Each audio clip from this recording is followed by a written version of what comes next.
This meeting is being live streamed. Got it. Okay. Shows live and YouTube in the corner of my screen now. Okay. And then let's see. I think if we Meeting is being live streamed. Got it. okay. Shows live and YouTube in the corner of my screen now. Okay. Okay. And then let's see. I think if we Meeting is being live streamed. Got it. Shows live and YouTube in the corner of my screen now. okay.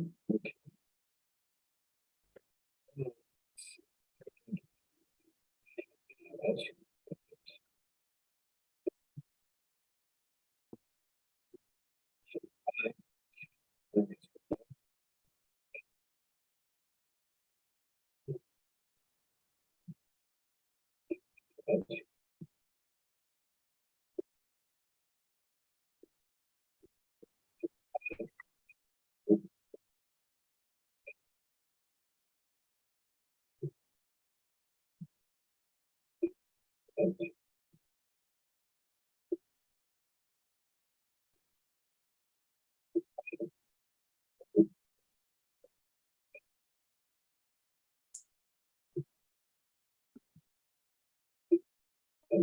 I texted you. It seemed like we were getting a little bit of an echo. Do you think we're all right now? Yeah, I think I have to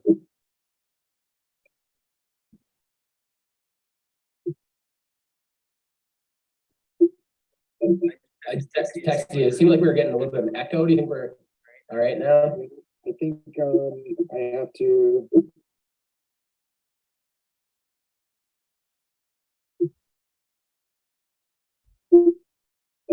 I texted you. It seemed like we were getting a little bit of an echo. Do you think we're all right now?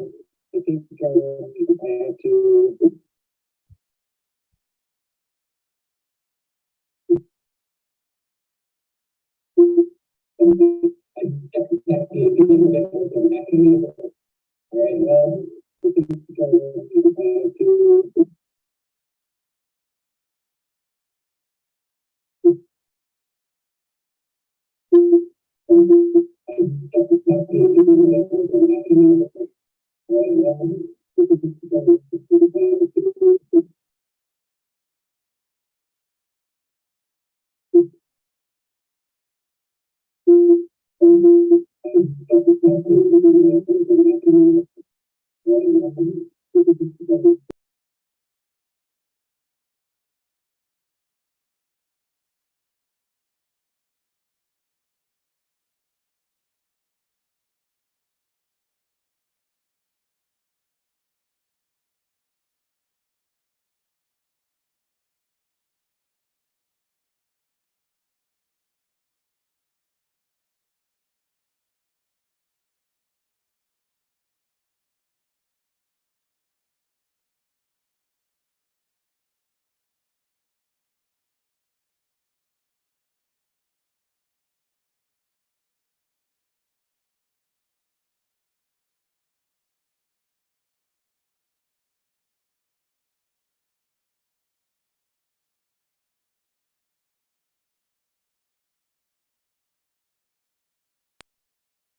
Okay, Tyler, can you hear me? Am I coming through clear on your end?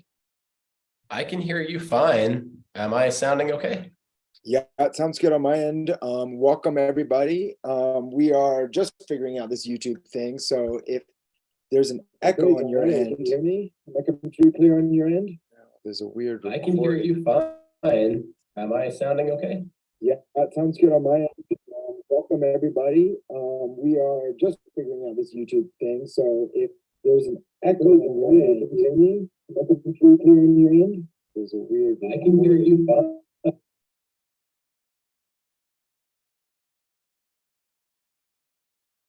Okay. Tyler, I figured it out. We have to turn off the YouTube channel on our end. So it was on my side, which is why I was doing that. So I think we're good now. And we can roll. All right, Tyler.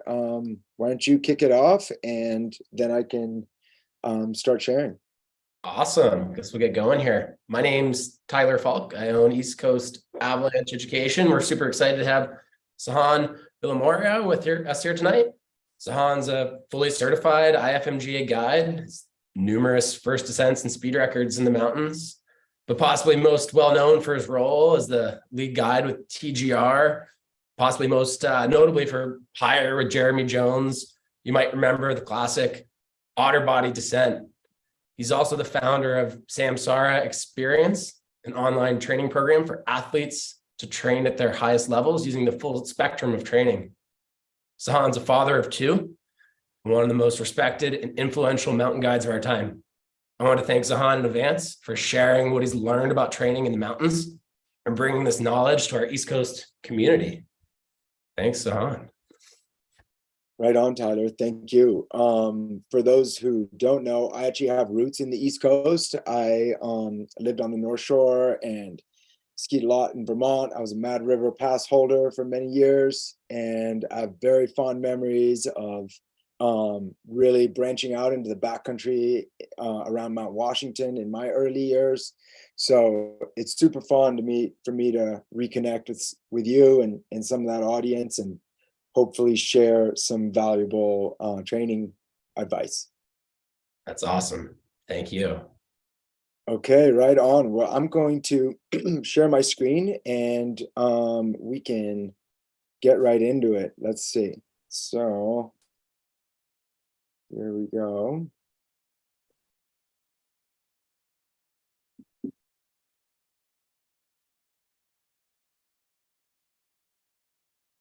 All right, great. So today's presentation is going to last about 20 minutes, and we will take questions at the end. So don't hesitate to post any questions in the comments. Tyler's going to keep track of them, and then we'll circle back to them at the end. As Tyler's mentioned, I'm the owner of Samsara Experience. We're an online training business, and we work a lot with big mountain and backcountry skiers. So that season is really ramping up right now. But we also work with runners and climbers and passionate adventurers from across the spectrum of sport. But backcountry skiing is really my strongest connection to the mountains. So I'm very keen to share what I've learned through 20 years of testing and study into how the human system works and how we can experience our own peak performance in the mountains. For all those who are here today, we have a special code. If you use East Coast Rules 20, you'll get 20% off any training plan or video program in our library. You can just go to samsaraexperience.com and shop away. That ends at midnight tonight. So please take advantage of that if you're interested. All right, so what are we going to cover? We're going to break performance down into three buckets. There's the endurance bucket, the strength bucket, and the movement bucket. And we'll start with endurance, and we're going to look at what I believe are the 4 keys to efficient training. But before we do that, we're going to take a brief look at sort of the study of endurance, how endurance works. And what I really want to do is help you to better understand the physiological processes that are happening in your own body. And I think that will really enhance your ability to maximize your training. Then we'll talk about strength and common mistakes of strength, the ways in which we can vary strength, and ultimately what the 3 keys are to what I believe to be peak strength training. And then lastly, we'll look at movement, which is perhaps the most complex and hardest to understand component of training. And we'll break that down and look at our athlete IQ training method and where that comes from. All right, let's get into it. So let's look at endurance training first. Let's come up with some definitions of endurance training that hopefully will make sense. So simply put, endurance is the ability to go far with little fuel. And when we look at endurance from the point of view of the human role, the human history in the animal kingdom, there's probably no species that's better suited to do that than we are. So that's really, I think, a helpful working definition. And when we think about backcountry skiing, it really makes sense why we would prioritize endurance training. Secondly, endurance training and endurance as a capacity is characterized by low intensity, long duration training. So that's what long days in the mountains feel like. And the question we've got to ask ourselves is, how do we train in a way that builds that capacity? And that's going to start to get into some of the common mistakes, I think, that we see with endurance training. And then lastly, endurance is an energy system. And an energy system literally, it means it's an engine. And as humans, we have 3 different engines. Understanding those energy systems, even just on a cursory level, is really going to help you to be able to optimize your training. All right, what are energy systems? So, as I said, humans have 3 different engines or 3 different pathways that our bodies can turn to create energy. And just like in the engine of a car, there's a trade-off. The more speed we want, the lower the efficiency. And that's a parallel that we'll look at with cars and talk about with our own performance. When it comes to endurance, endurance is essentially that 3rd engine. It's our slowest engine, but it's also our most efficient engine, and the engine that I think, again, sets humans apart, and that's aerobic metabolism. So we got to really understand aerobic metabolism, because aerobic metabolism is the energy system that produces endurance, and that's going to be key for backcountry skiing. So I'm not really a car aficionado by any means, but I just think that the parallel between thinking about how a car works and how our bodies work from a metabolic or energy system point of view, so helpful. So how is endurance like a Prius? Well, what are characteristics of a Prius? It gets great miles per gallon. In other words, it's highly energy efficient. It can go very, very far on very little fuel. One of the aspects that's really cool in terms of this analogy is that a Prius sort of has 2 engines, right? It can operate on gas or it can go electric. And endurance is like that too. We can burn fat or we can burn glycogen, and both can be aerobic, but one is going to be more efficient than the other. Just like in the Prius, one's more efficient than the other. And a third parallel is the energy burns clean. There are no, a Prius is generally a pretty kind of low impact car. And when we think of endurance metabolically in our bodies, that's one of the great benefits of endurance, is that when you go long and you go slow, you don't get that burning sensation in your muscles. You don't get that accumulation of metabolites that you do get if you try to race your friend up a hill, right? You try to race your friend up a hill, you pin it, you're going to really feel your muscles start to burn. And that's one of the advantages of going aerobic. You don't have that. But lastly, downside of a Prius is not very sexy. It's not going to impress your friends. It's not going to go shooting off the start line very fast. And that, again, is a lot like how endurance is and how we should train endurance. So how does endurance work? Well, now we're going to flip the switch. We were talking about cars. Now let's talk about our own engine. And as we said, endurance, it works when we rely on aerobic metabolism. That's our most efficient way of creating energy.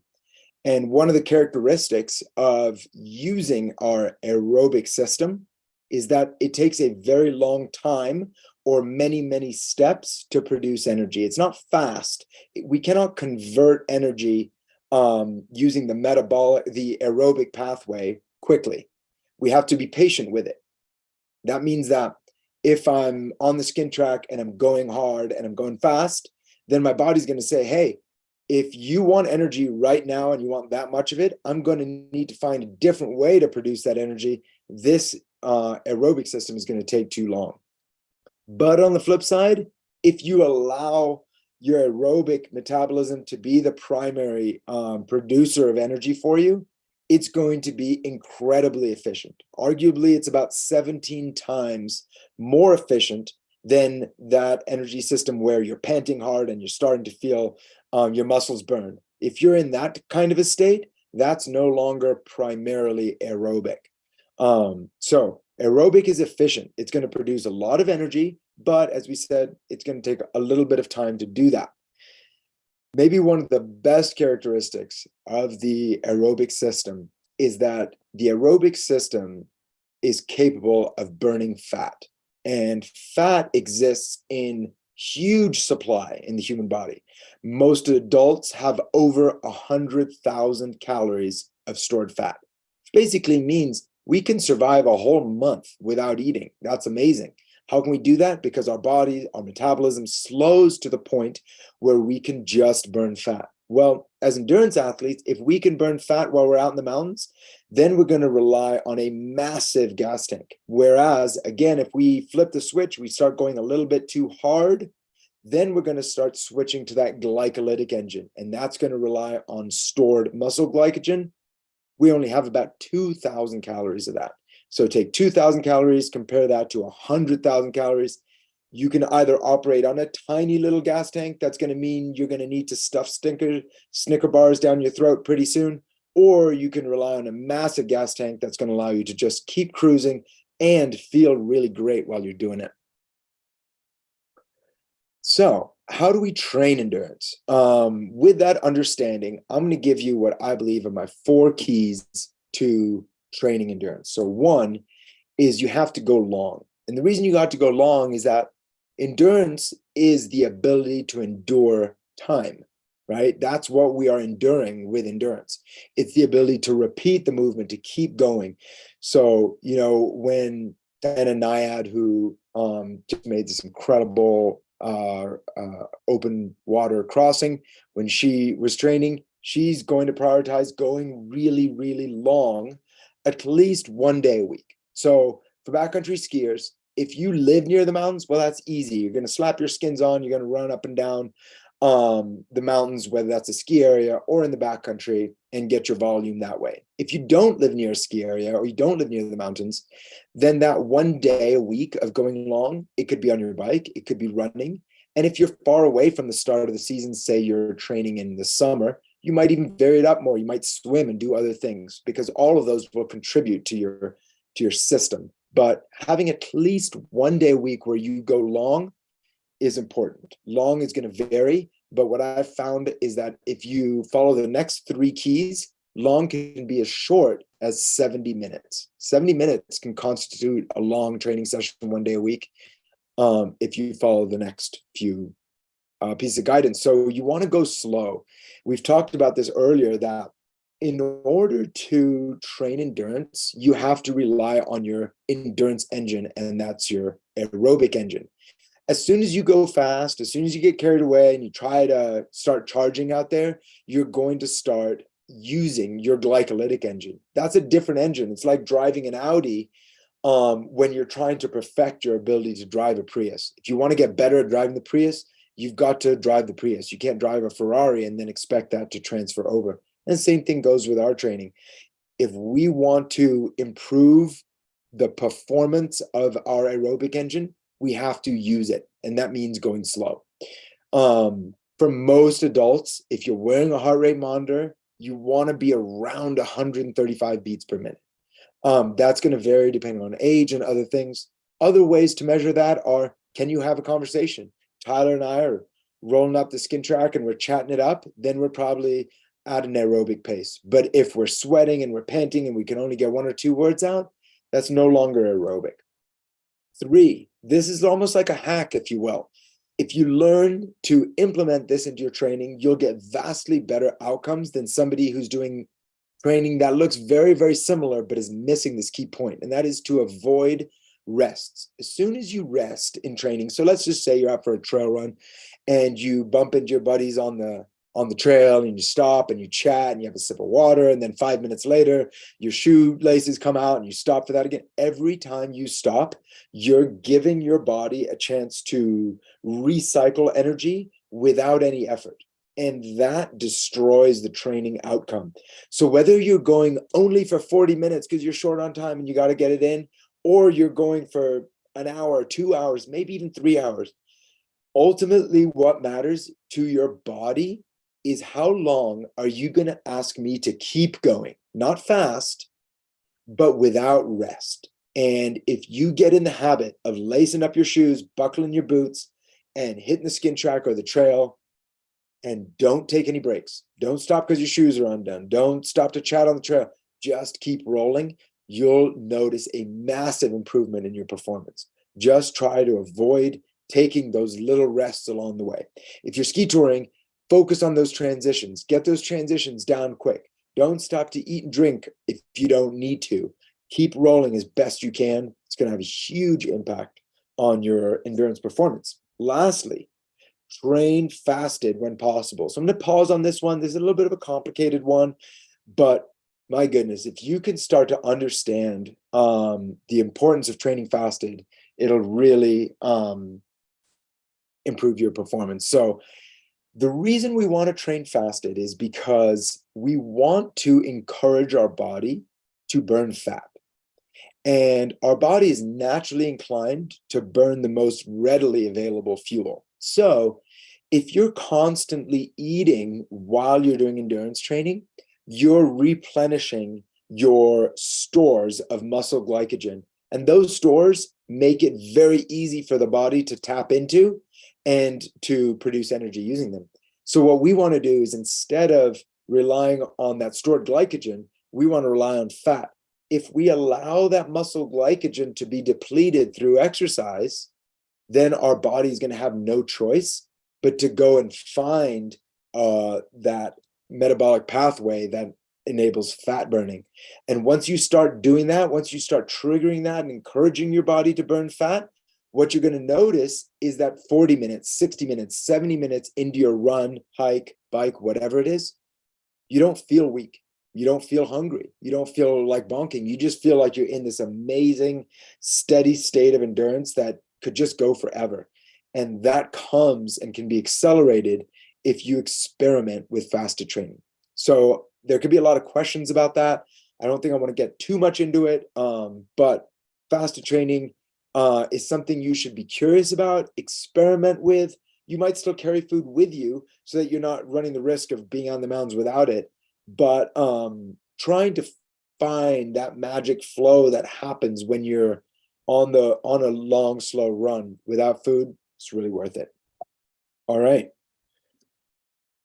Second part, now let's get into strength training. So strength is a very different capacity than endurance. Let's talk a little bit about what strength is and what strength isn't. So strength, the working definition I'm going to use is our maximum expression of force. Okay, maximum expression of force. And what that means is that improvements in strength should be measured in magnitude. In other words, in amount of force, not in volume. So let's just take a pull-up, right? If on day one of your training cycle, you can do 3 pull-ups, and on day 90 of your training cycle, you can do 10 pull-ups. You improved the number of pull-ups you can do, so you increased the volume of strength that you can produce. But you didn't actually improve the magnitude of strength you could produce. Whereas if you use that same time and you went from being able to do, say, 3 pull-ups to, at the end of 90 days, being able to do a 1-arm pull-up, now you've produced vastly more force. So that difference of magnitude, in other words, amount of force versus how many times you can repeat it, is a key distinction, because volume, the ability to withstand repeated efforts, that's endurance. We already talked about that. Force or strength is the ability to produce more force, to increase the amount of force. And we're going to talk about why that's key for endurance athletes. And ultimately, strength is like the engine of our movement, right? The bigger the engine, the more force you can produce, the easier it is to execute the same movement. So, all right, let's get into how we can improve performance through strength training. I think of strength like a reservoir. It's like a bucket. And the more you train it and develop it, ultimately, the less you use proportionally. So what do I mean by that? I'm going to give you an example. So let's go to a classic strength training move for skiers, which would be a single leg step up. So you've got your one foot on a box, you've got a weight in one hand, and you're going to lift yourself up on that foot, and you're going to kind of climb up onto the box and then lower yourself back down, right? So that's a single leg step up. And imagine that you weigh 150 pounds, and on day one of training, you can do that move with 50 pounds. So that means the most force you can produce in a single leg step up is your body weight plus a 50-pound weight. That's 200 pounds. Let's just say, for argument's sake, that you could strength train and increase your body's ability to do a step up from 200 pounds to 300 pounds. So now you're able to do that same move, but you can do it with an additional 150 pounds of weight. So you got stronger. You were able to produce more force. Well, now when you go and hit the boot pack or you're front pointing up a couloir, you're carrying your body weight at 150 pounds, but you're able to do 300 pounds of lifting. So each step is now only half of your body's total ability. Whereas before, it was around 60 or 70%. So if you can make each and every step that you take in the mountains easier by 20 or 30%, you improve your endurance without doing any endurance training. You make each and every move that you make in the mountains just that much easier. And the sensation that you have in your body when you're walking up a mountain is just like, this feels really pretty easy. Muscularly, I just feel strong. Like, this does not feel hard. So the more you have, the lower the proportion of your total that you're using when you're in the mountains. And, you know, I train a lot of runners, and I love to run. And when we compare running with backcountry skiing, running is a very elastic sport. Your foot hits the ground and it bounces off, and you're only on the ground for a split second. Whereas in skiing, you've got to drag your boot, your ski, your binding, your skin. You got to drag that up. Then you got to stomp it into the snow, and then you got to press up onto it. So your foot's going to be on the ground while you're pressing up for maybe 2 or 3 seconds. And it's going to have to make a big movement, a big stepping up movement, because we're always going uphill. And I'm dragging around quite a lot of weight. So all of that makes backcountry skiing a much more strength intensive sport than, say, trail running is. So strength training has an outlandish, a really big effect on backcountry skiing in a way that I don't necessarily see in all other sports. More strength, as we talked about, equals less effort on every step in the mountains. All right, so there's my case for how strength can improve your performance in the mountains. Now, there's so many different ways that you see people training strength, and one can get very lost in all of that. I want to synthesize it down, because ultimately, when you strength train, you got 3 volume buttons. You got 3 ways that you can manipulate your training. You can manipulate how much you do, how many times you do a movement, how long your session lasts, just the volume of movement that you do. That's one variable you can control. Another variable you can control is intensity. How hard do you go? How hard is each single movement? Because if it's pretty easy, but the fatigue accumulates after a long time, that starts to sound like endurance. But if it's very, very hard from the second you go, that's more like strength. And then thirdly, frequency. How often you strength train. So if you train wicked hard with huge volumes, but you only do it 1 day a week, I think science would say you're not making the most of it. And what I would argue, and I'm going to walk you through here, is that the volume should be low, the intensity should be high, and the frequency should be high. If you keep intensity high, if you keep frequency high, your volume can be surprisingly little. Your session length can be surprisingly short. The number of reps you do can be surprisingly low. All right. Here's one question that I think you should ask of your strength training to determine if it's useful from my point of view. Does my strength training develop a capacity that A, benefits my target sport? Because, hey, if the strength training doesn't transfer to better performance in the mountains, then what's the point? So it's got to benefit my target sport. But B, it should not be a capacity that my target sport develops naturally. Because if my target sport develops it, then why am I doing the supplemental training in addition? That doesn't make sense.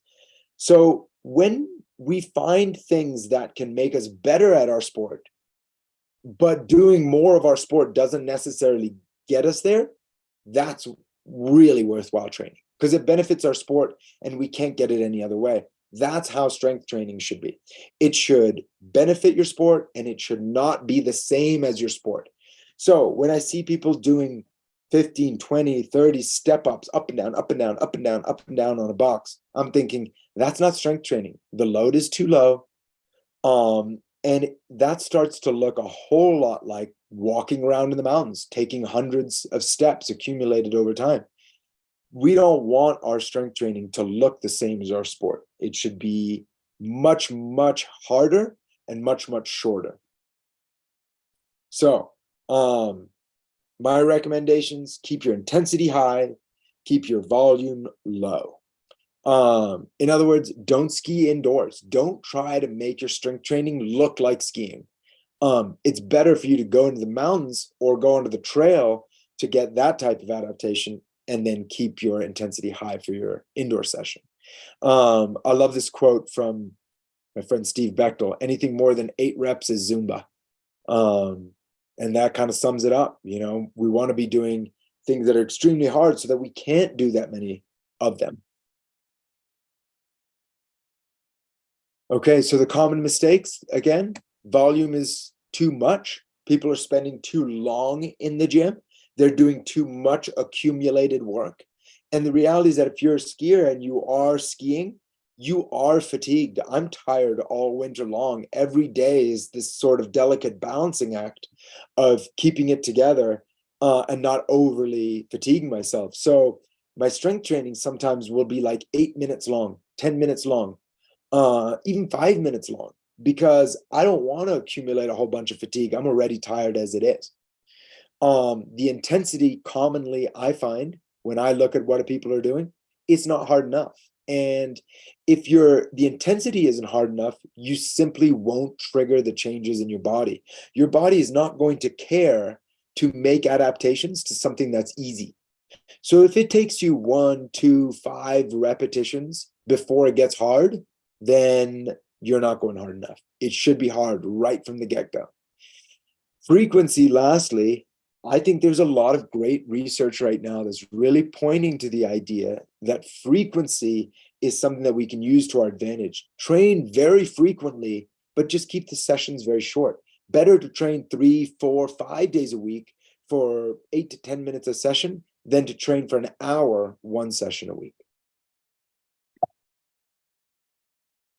Okay.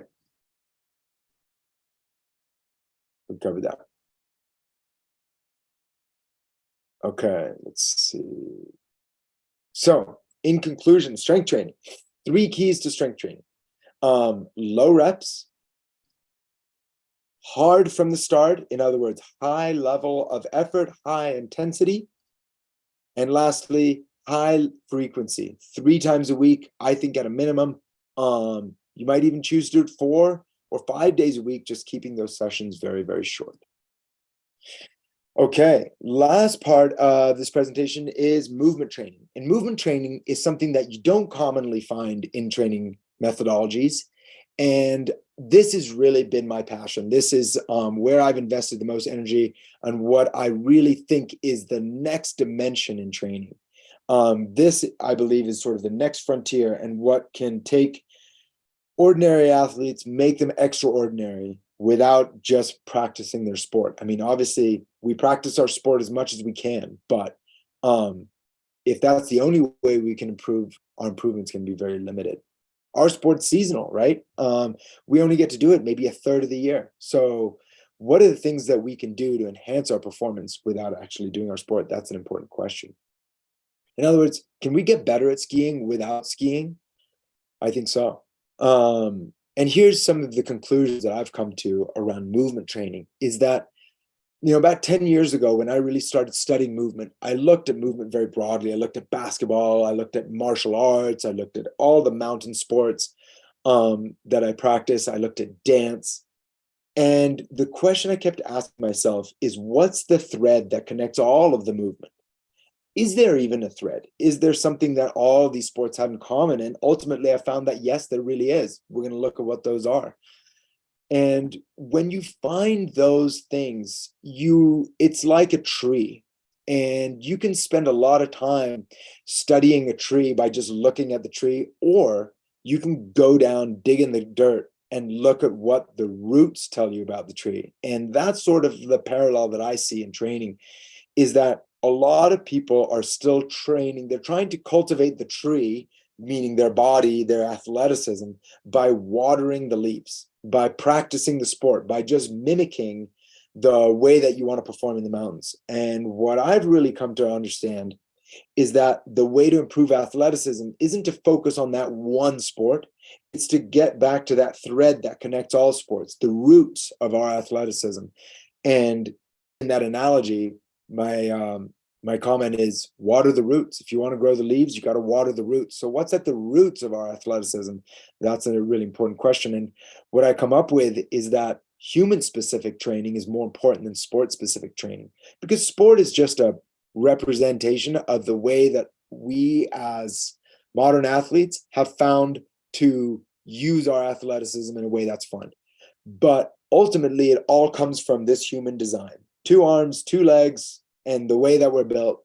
When we get back to training from that human design, you're going to find that your training doesn't just make you better at skiing, it makes you better at everything. All of a sudden, you're more confident as soon as you hop on a skateboard. You take that surf trip to Mexico and you pop up quicker, and you're on the rock, and your brain and body are better able to problem solve climbing, and you've got better spring in your step when you're running.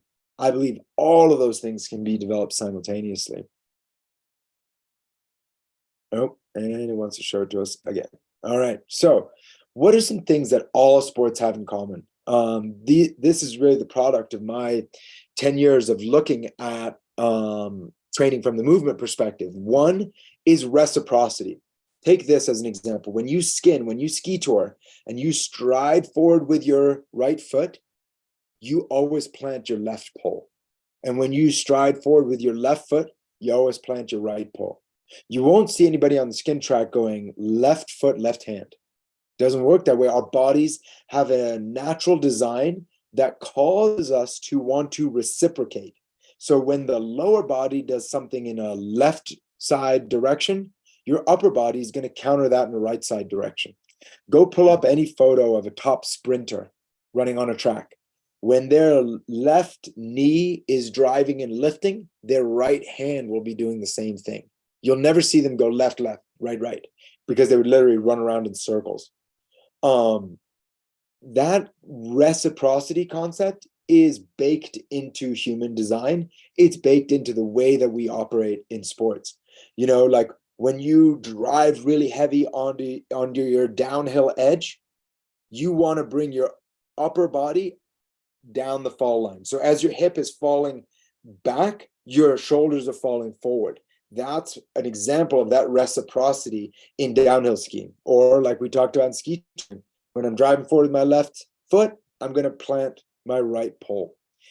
Number 2, elasticity. Too much strength training that I see out there is slow and heavy and mechanical. But sport is fast, reactive, agile, involves rebound. We have to build that elasticity into the way that we move, and we can do that indoors in a way that's going to transfer to the way that we perform outdoors. And lastly, we've got to learn to be reactive, because natural sports that we're into, climbing, skiing, running, all those things, we got to react to our environment, changes in the shape of the terrain, changes in the texture of the snow. We're constantly reacting. So if we don't incorporate some reaction, agility, rebound, change of direction into our training, we're not going to see that show up in the way that we move when we're in the mountains. So reciprocity, that left and right side coordination; elasticity, the ability to rebound and be quick; and reactivity in response to the environment that we're playing in. All right, so when I was trying to think, how am I going to explain this, I couldn't really come up with a better way than to just show you a video. This is from our Athlete IQ series. We have a number of these series, and I just pulled a few different pieces from across our program to give you a look at some of the ways in which we're problem solving that movement puzzle with training. And this is the last slide I got, so we'll look at this and then close, and we can chat about any follow-up questions. All right, here we go.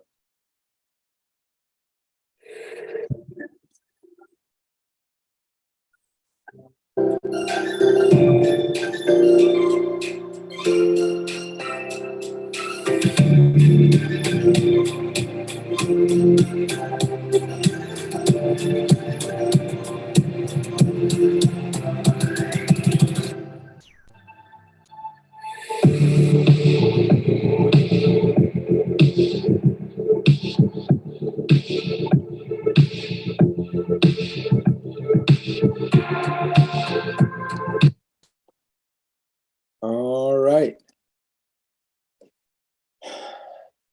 Okay, I think that was about 30 minutes, so we went over a little bit. Hopefully it wasn't too long.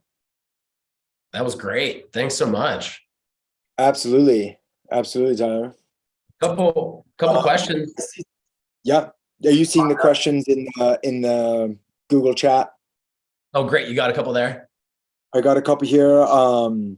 What does fasted mean? How long in advance should you not eat? So we can look at that. And curious what value you place on barbell exercises, lunges, step ups, classic lifts like deadlifts. Okay, yeah, we can tackle that. Tyler, did you have any questions before I had one other that came in. Stu Johnson asking a question about how do you mentally prepare? What steps do you take to build that mental strength and mental stamina for long duration objectives? Love that question. I think, for me, this is a bigger conversation that I didn't really get into in this. That's sort of part of our whole mindset curriculum. But what I would say is that training in every way is going to show up in the way that we perform. And so often it seems like athletes are training in a way that's just a grind. And training is an obligation, it's a duty, it's something that I feel really guilty about if I'm not doing. And so when I'm out there, I sort of pat myself on the back for having done it. But while I'm doing it, I'm sort of grinding. I'm really hating it. And I think that mental conversation really starts to affect the way that we play outside and the way that we connect with nature. So for me, I'm very much into a habits driven way of training rather than like a grind, motivation, discipline way of training. I'll give you an example, right? So I've been a guide for 20 years and I'm still not a morning person. Like when I wake up in the morning, you don't want to talk to me. I'm really grumpy. I'm groggy. It takes me ages to get going. And so traditionally, I've had a really hard time training first thing in the morning. And one of the things that I started realizing is it's because as soon as my feet hit the ground, I anticipate that I'm going to feel a certain way. And I let that conversation play like a movie in my head. Oh my God, I feel so tired. Wow, I'm so groggy. Oh my gosh, I can't wait to have some coffee, all that type of stuff. And one of the things that I've changed is when my first alarm goes off, the snooze, I lay on my back. And before I get out of bed, I start narrating a whole different story. It's a new day. I wonder what this day is going to bring. I'm excited to, in the mornings now I go out and swim. I can't wait to get on my bike. I can't wait to feel the glide in the water. And I just start narrating a whole different story around how my body's going to feel doing these things that usually I just feel really kind of groggy at in the morning. I think that's exactly into that question of the mindset training. Like when we're out there, when we're trail running, when we're swimming, when we're biking, all those things, sure, it's training.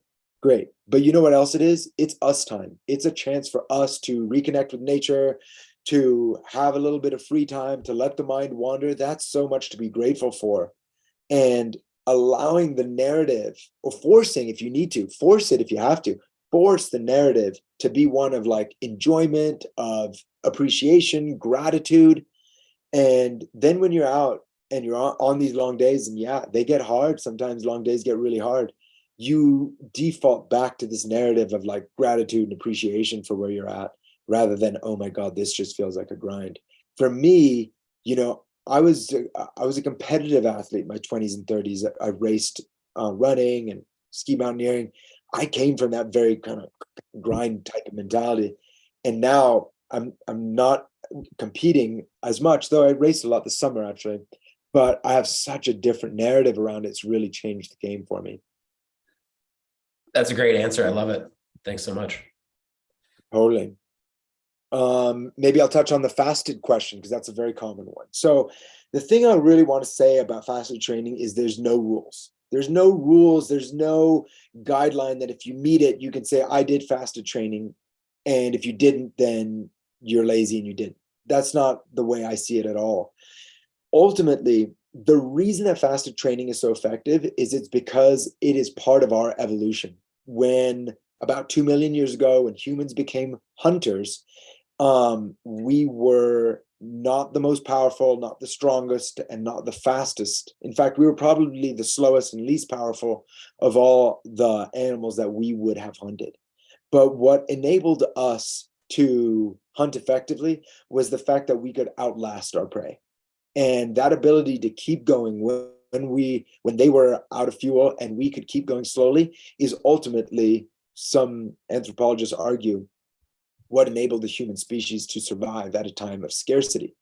So today, when we start to experiment, and that's the word I like to use here, experiment with fasted training, you start to tap into something that's woven into your DNA for the last few million years. And because of that, when you start to develop it, your body's like, oh, there's a blueprint in me for how to do this. My species, my ancestors did this, and I can develop that capacity. So what you want to do as a modern athlete is you want to gently encourage your body to return to its natural athleticism, something that it's had and still has in it, right? I know an athlete who ran a 100-miler, no food, no water. That seems unbelievable to me. But there you have this example of an athlete who was born with the same capacities I was, but they gently encouraged their body, experimented with going for an hour and then an hour and a half and 2 hours without food. And that's ultimately what I've done over the last couple of years. So an easy way to integrate fasted training into your life is to get your endurance done in the morning, because in the morning you naturally have somewhat depleted muscle glycogen because it's been so many hours since you fueled. So if you fueled at 6, 7 p.m. and then carried on with your evening, you went to bed and you woke up, your muscle glycogen is going to be naturally low. And if you go out and run, hike, bike, whatever you want to do, but do it slowly. That's key. That's absolutely key. Fasted training is only effective, only safe, only smart, in my opinion, if you're doing it slowly. And what you'll find over time is maybe at first you can only run for 40 minutes comfortably before your brain starts to have alarm bells go off that say, I need food. And over time, you start to be able to go for 60 minutes, 70 minutes, 100 minutes. If you're training in the afternoon, in the evening, maybe you try to start by you eat lunch and then no snacks, maybe 2 or 3 hours, and then you go for a run. You're already going to start to see a slight depletion in muscle glycogen. Then maybe you get to a point where you experiment with pushing lunch a little bit further back. So there's no rules, but ultimately you want to nudge your physiology in a direction that makes it better adapted to performing in the mountains, because big days in the mountains involve maximum aerobic efficiency, which means going far on as little fuel as possible.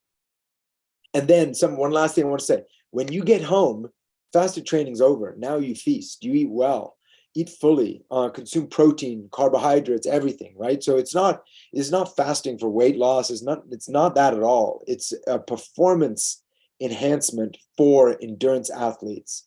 And you want to try to do some of that training in that state and then fuel well afterwards.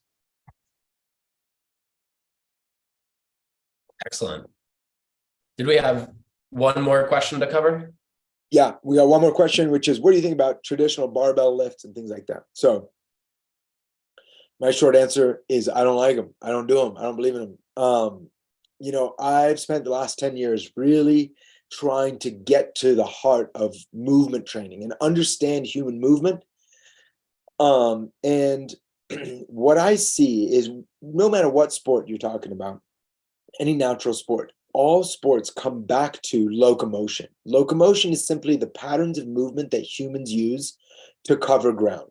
And the brain and the body is so programmed to be adaptable. That's why we're having this conversation, because training works. If you train, your body will be like, oh, okay, I get it. You're stressing me in this way, I'll adapt in that way. And when you get back to these traditional lifts where you've got 2 feet flat on the ground and you're just working in this linear fashion, up and down, that doesn't look like human movement. It doesn't look like locomotion. Locomotion is 1 foot at a time. It involves this left-right side reciprocity we were talking about. So for me, all of training, every single part of training, if you want training to show up in the way you perform in the mountains, then every part of training has got to reflect those innate athletic patterns. And doing things like this and like this, that's just mechanical, that's just robotic. And will it make your muscles grow? 100%. If you just want your muscles to grow, oh yeah, any of that stuff will work great. But if you want to be an athlete, if you want to perform in the mountains, then your training has got to be connected to the way that you move. And that's called locomotion. Your training has got to reflect that locomotive way of moving. Awesome. Well, thanks so much for taking the time to join this evening. Really appreciate it. Totally. I'm just going to wrap up by letting people know how they can train with us if they're interested. So we have 3 levels of 3 tiers that you can get involved with us. So at the start, if you haven't trained with us before and you just want to check out our method, we have training plans for every outdoor sport, from big mountain skiing to hard rock climbing, trail running. Return to Sport is our program for injured athletes. So we have a number of different programs that you can purchase today. They're 20% off using that East Coast Rules 20 code. Second tier is Basecamp. That is something that we're trying to develop into a online video library that has all of our content. And that's what you'll find. There's loads of workouts, hundreds of videos. There's rehab content in there. There's educational content. You subscribe, you're a monthly subscriber, you get access to all of it. And then lastly is the athlete team. That's our biggest and best program. We have a community of athletes from around the country and even around the world that all embark on a 12-week training journey together. And we're just about to open that for the winter season next week. So you can just reach out to us on Instagram. You can email wizard@samsaraexperience.com. We'll send you more information about that. And that's really integrating community into training, and you have coaching and all the different elements all woven in, and it's a really cool place. It's a really cool experience. So those are the ways you can get connected to us. And if you have any questions, don't hesitate, put them in the comments. Tyler, thanks for hosting this. Of course. It sounds like we'll post this recording to your YouTube channel and people can access it down the road. Yeah, it's going to be posted there, I think, by the end of the day. Great. Awesome. Sweet. Thanks so much. I appreciate it. Absolutely, Tyler. Thanks for pulling it together, and thanks for all of you who joined live. And yeah, we'll see you out there. Sounds good.